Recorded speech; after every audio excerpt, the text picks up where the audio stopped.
Assalamualaikum warahmatullahi wabarakatuh. Selamat sore, salam sejahtera untuk kita semua.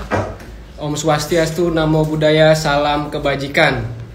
Oke, hai smart people, kembali lagi bersama Tugu Insurance di T-Talks. Apa kabar semuanya? Semoga kita semua sehat-sehat selalu ya. Bersama saya Rizky Triputra yang akan memandu jalannya T-Talks hari ini. Dan tentunya saya nggak sendirian. Kita akan ditemani oleh atlet senior sepak bola Indonesia yang jika teman-teman ingat, smart people semua tuh ingat, di 2007-2008 itu terkenal atlet-atlet ya, ada Eka Ramdhani, ada Maman Surahman, dan sore ini kita akan ditemani oleh Airlangga Ronggo Sucipto atau akrab kita sapa dengan A Ronggo. Pastiin selalu smart people tetap ikutin live sore ini untuk mendapatkan ilmu baru seputar sepak bola dan juga tentunya kuis berhadiah. Kita sambut saja narasumber kita A Ronggo untuk join bersama kita semua. Halo. Aronggo, halo. Halo. Ya, baik. Apa kabar Aronggo? Apa kabar? Halo smart people yang udah gabung join live juga. Salam hangat semua, salam kenal semuanya. Udah kita sapa bareng-bareng bersama Aronggo yang udah join di IG Live kita. Kita ngobrol-ngobrol aja, Kak. Sekarang kesibukannya apa sih Aronggo? Sekarang ya paling ngelatih di akademi, terus melatih anak-anak di sekolah, terus punya ada juga komunitas dan usaha juga. Bisnisnya Ya? kuliner masih nggak sama dan kulinernya itu? Kebetulan lagi udah nggak juga karena jalanan di Bandung semakin padat, semakin macet, jadi yang bis nggak bisa operasional lagi. Kita lanjut sih. Kita mau denger nih dan mau kita mula ke Airlangga menjadi atlet sepak bola nih. Sekarang boleh diceritakan ke kami? Jadi cerita saya gimana bisa menjadi pemain sepak bola. Saya karena orang tua itu dua-duanya pemain sepak bola nih. Jadi dari bapak sama ibu dulunya pemain bola. Jadi sebelum lahir juga udah main bola nih. Iya, jadi dari kecil ya karena orang tua main bola, dari kecil udah dikasih bola terus, akhirnya lama-lama senang nih sama bola kan, senang sama bola, berlatih terus, berlatih dan alhamdulillah dari hasil latihan dan kerja keras dan disiplin bisa sampai saat ini gitu. Kan Ali udah ikut banyak kompetisi nih. Kalau dulu aku ingat Indonesia Super League ya. Selama mengikuti banyak banget kompetisi, punya momen pengalaman yang paling diingat nggak gitu? Boleh ya Pak ya. Boleh banget karena momen-momen selama saya bermain sepak bola di kasta tertinggi di Indonesia. Pertama sampai level saya bisa masuk ke timnas ya, pengalaman itu yang sangat luar biasa. Pertama saya masuk ke timnas usia 18 tahun, jadi ikut Piala Asia waktu itu di Malaysia Under 20, jadi timnas di bawah umur 20 tahun. Dan kemudian satu lagi timnas SEA Games, dan itu TC-nya di Argentina. SEA Games 2007. Thailand ya. TC di Argentina, ternyata tempat latihannya itu dulu pernah Messi masih kecil latihannya di situ gitu. Thank you banget udah sharing ke kita soal pengalaman dari mulai awal. Kapan lagi kita bisa bercerita langsung dari Aronggo gitu ya. Sebelum masuk ke sesi kuis nih ya, kita nih mau ada challenge nih ya. Kalau boleh AA melakukan salto dalam 1 menit. Mungkin nggak? Berhubung nggak mungkin. Memungkinkan ya tempatnya karena sempit juga, jadi tadi saya mau kasih tips ya teknik juggling lah atau skill juggling, karena juggling ini salah satu yang terpenting juga dalam sepak bola gitu. Jadi kalau buat smart people semua yang mau belajar juggling, ya juggling itu jadi kita harus konsentrasi terhadap bola ya, harus fokus terhadap bola, dan itu melatih feeling terhadap bola. Jadi bola itu harus kita kontrol, kita kuasai. Bolanya bisa pakai kaki, pakai paha, atau pakai kepala gitu. Iya. Dan yang Betul, ada juga ya, diawali dribbling, dari ada ya banyak trik-trik di dalam sepak bola yang harus kita sebagai pemain sepak bola yang harus kita latih gitu. Oh, ada yang tanya teknik Gimana tackle tanyanya?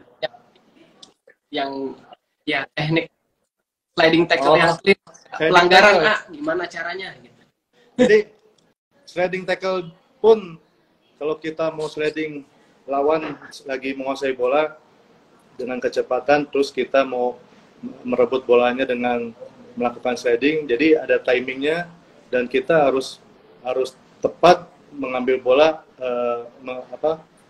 mengambil bola ya, bukan jadi kalau kita sliding bukan kita mengambil kaki nih, jadi kita harus mengambil bola agar tidak terjadi pelanggaran gitu. Jadi ada timing dan tekniknya juga. Jadi nggak asal kita sliding asal rebut aja. Nanti bola nggak kena, kaki yang kena. Jadinya kena kartu nanti.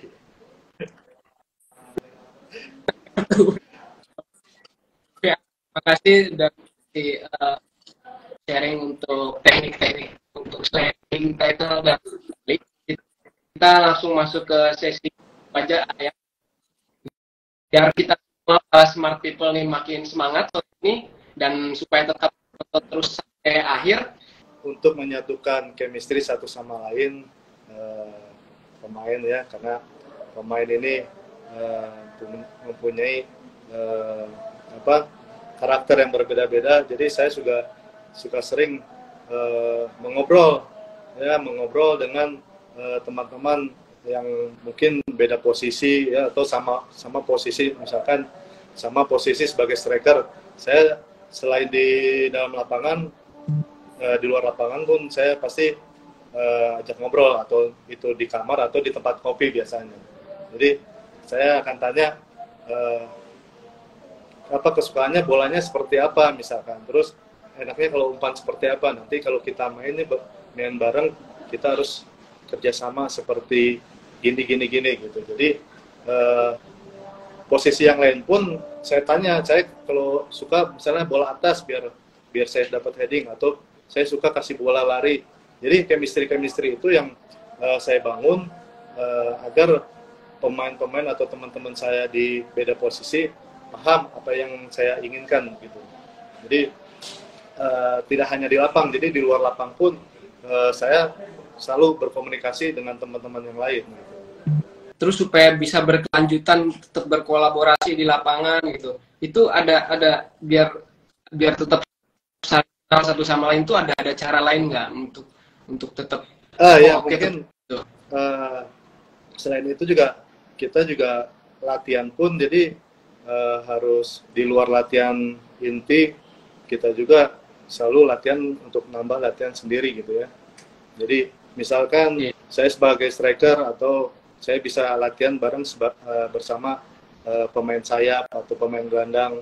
Jadi di luar latihan inti saya latihan sendiri, jadi biar chemistry saya dan teman saya nih yang lainnya tahu keinginan bola saya seperti apa. Jadi nanti di pertandingan otomatis udah tahu gitu, saling tahu kalau dia udah, jadi nggak usah teriak, jadi udah gestur posisi badan aja udah ada komunikasi gitu. Jadi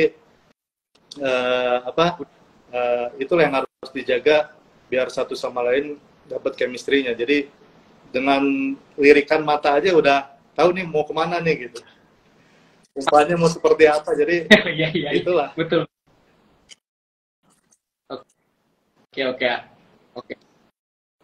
Oke. Jadi memang ada banyak cara kita untuk tetap menjalin komunikasi dan kolaborasi. kita mau tahu persiapan, latihan dan strategi yang dilakukan buat ikut kompetisi dan mendapatkan medali emas dulu gitu loh. Bisa di-share apa aja sih persiapan dan latihannya sebelum kompetisi? Ya, kalau sebelum kompetisi pasti kita ada masa-masa persiapan, ada bertahap ya, karena kompetisi ini jangkanya panjang dan harus siap segalanya gitu. Jadi sebelum kompetisi mungkin nanti ada latihan fisik ya, latihan taktik, latihan teknik, dan ada uji tanding ya, atau uji friendly match bersama tim lain gitu. Jadi tahapan ini yang harus dijalankan agar nanti di kompetisi pun kita selalu udah ready, udah siap gitu. Jadi dari segala fisiknya, dari tekniknya, dari strateginya, dan dari mental pun udah siap untuk menjalankan kompetisi.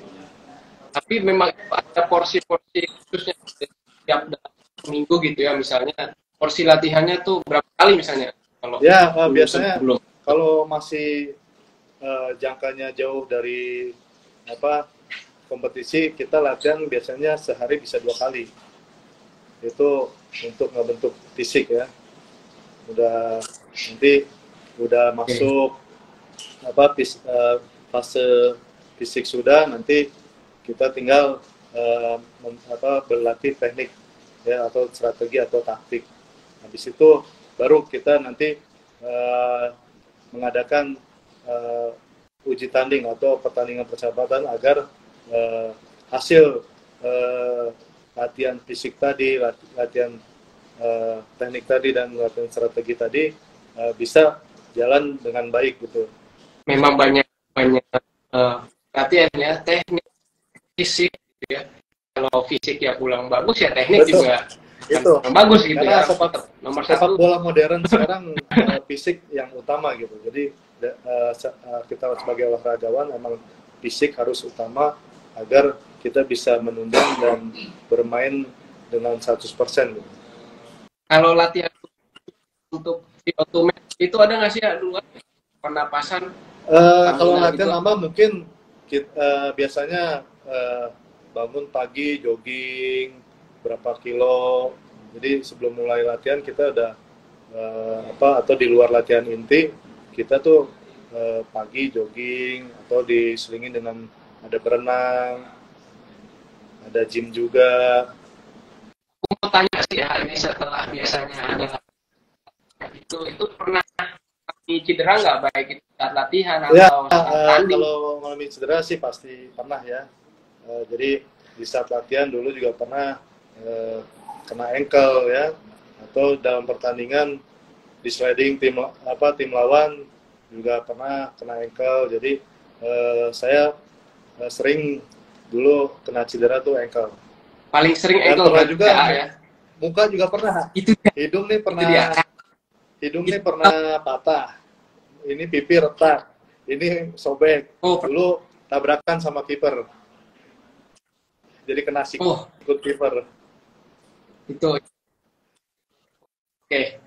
Nah, itu karena kita setiap bermain itu punya risiko mengalami cedera gitu ya.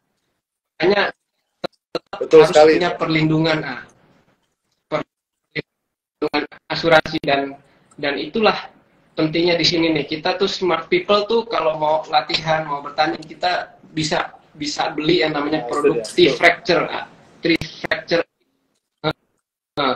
Jadi asuransi ini memberikan jaminan untuk risiko patah tulang tadi, fraktur tadi. Jadi kita nggak ada lagi rasa khawatir buat bertanding, untuk berlatih. Jadi kita punya produk asuransi T-Fracture.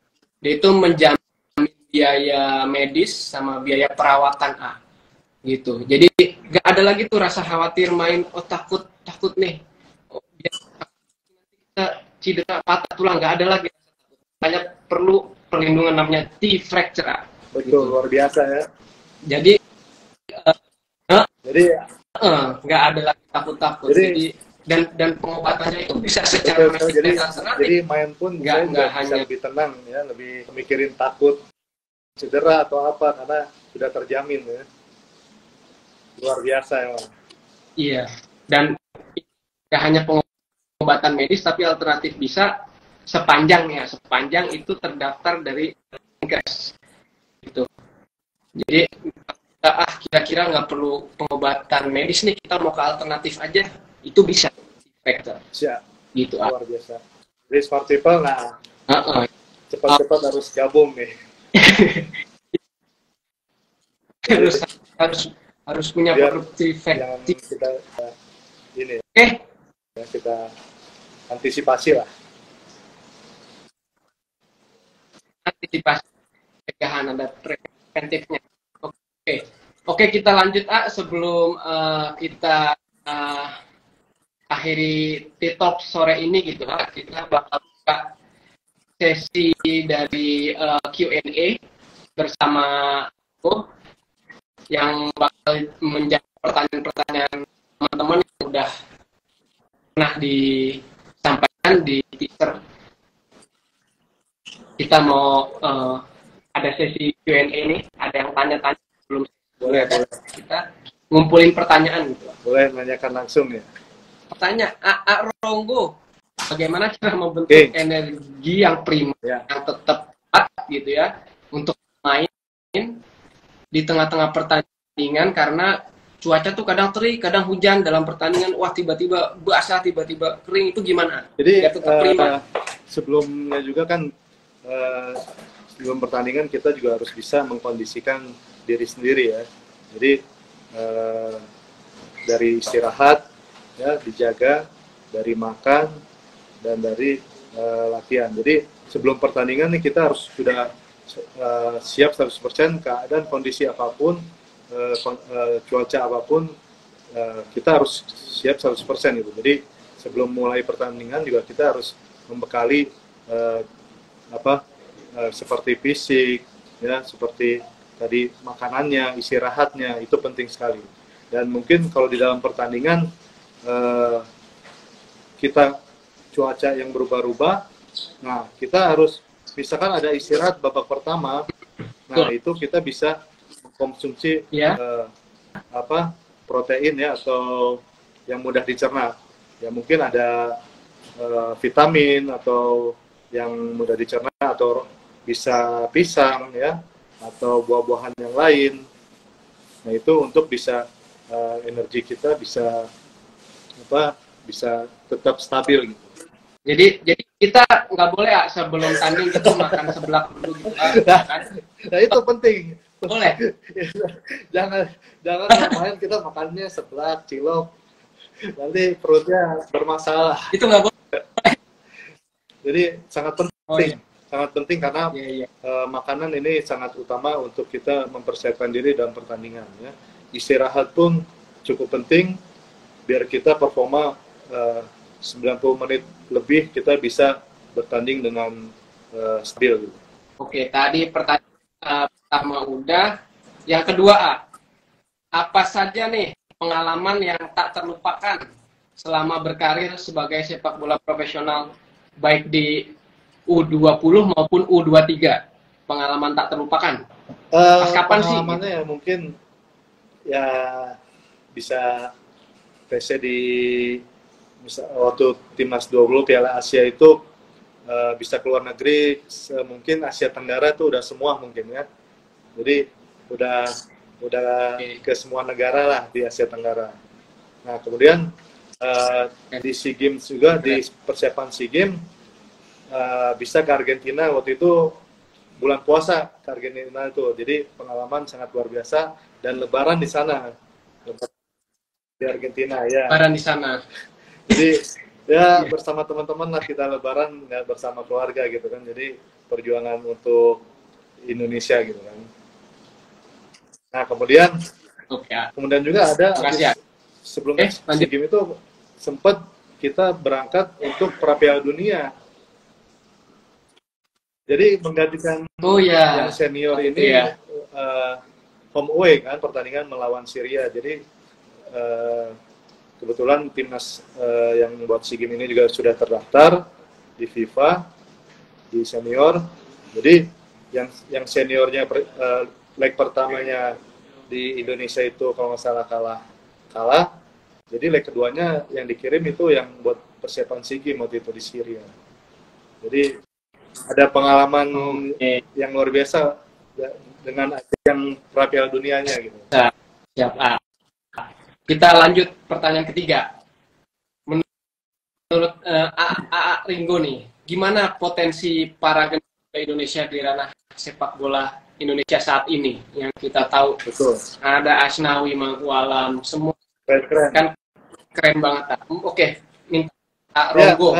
Saya melihat sekarang perkembangan sepak bola dan kemajuan pemain Indonesia juga sangat bagus ya. Kita lihat hasil kemarin melawan peringkat 1 dunia ya, Argentina. Jadi betul. Sangat luar biasa ya perubahannya ya, cara bermainnya walaupun jauh levelnya, tapi teman-teman kita pemain Indonesia ini bisa menahan gempuran atau bisa membuat serangan balik terhadap tim juara Piala Dunia gitu. Lumayan. Jadi pelatih maupun pemain ini sekarang mudah-mudahan kedepannya lebih baik lagi gitu. Betul. Asa itu tetap masih ada berjuang, ya? terus berjuang harus. Semangat terus katanya. Semangat terus. Kita lanjut pertanyaan keempat nih, Erlangga izin bertanya, seberapa penting asuransi kakak sebagai atlet? Dan sebaiknya asuransi apa saja yang harus dimiliki? Ya, Kak, penting nggak asuransi? Bagi saya penting sekali ya.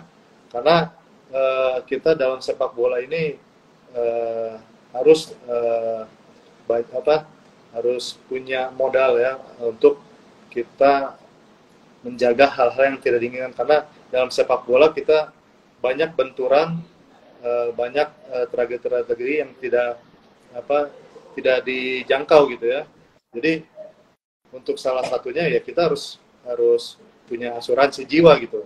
Jadi agar apapun yang terjadi nanti di lapangan ya kita nggak usah pusing-pusing lagi harus nyari-nyari biaya obat atau seperti apa, karena sudah di cover dengan asuransi gitu. Ya, benar-benar pentingnya asuransi gitu, karena sekarang banyak yang abai, banyak yang betul, penting gitu loh. Sangat penting karena gitu. Sekarang harus diwajibkan juga harus ada asuransi setiap pemain. Karena kaki pemain ini mahal. Harganya mahal kaki pemain bola. Betul. Kita lanjut di pertanyaan kelima. Bagaimana cara membangun mental pemain agar bisa tampil maksimal biar mental kebentuk? Ya, kalau mental kita harus sering berlatih keras gitu ya, sering belajar.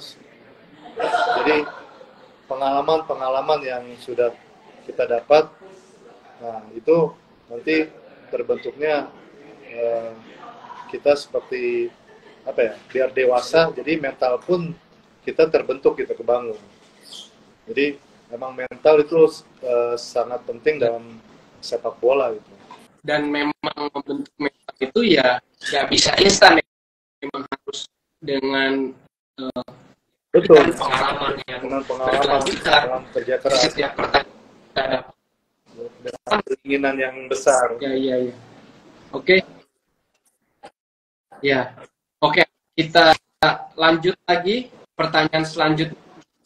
Gimana cara mengarahkan anak kita nih biar sama sepak bola? Oke. Gitu. Jadi kalau buat ke anak, yang penting kita arahkan agar anak ini suka bermain bola, biar mereka kasih bola aja, atau anak ini biar senang dulu dengan bola ya. Jadi kasih bola aja, tendang ke tembok lah atau di rumah, biar tendang kemanapun kita biarin aja. Yang penting dia merasa senang. Kalau anak tuh kalau udah senang pasti dia akan rajin gitu. Jadi buat eh, yang anaknya biar seneng sepak bola atau bisa disekolahin sepak bola, biarin aja, biar dia belajar, biar dia senang.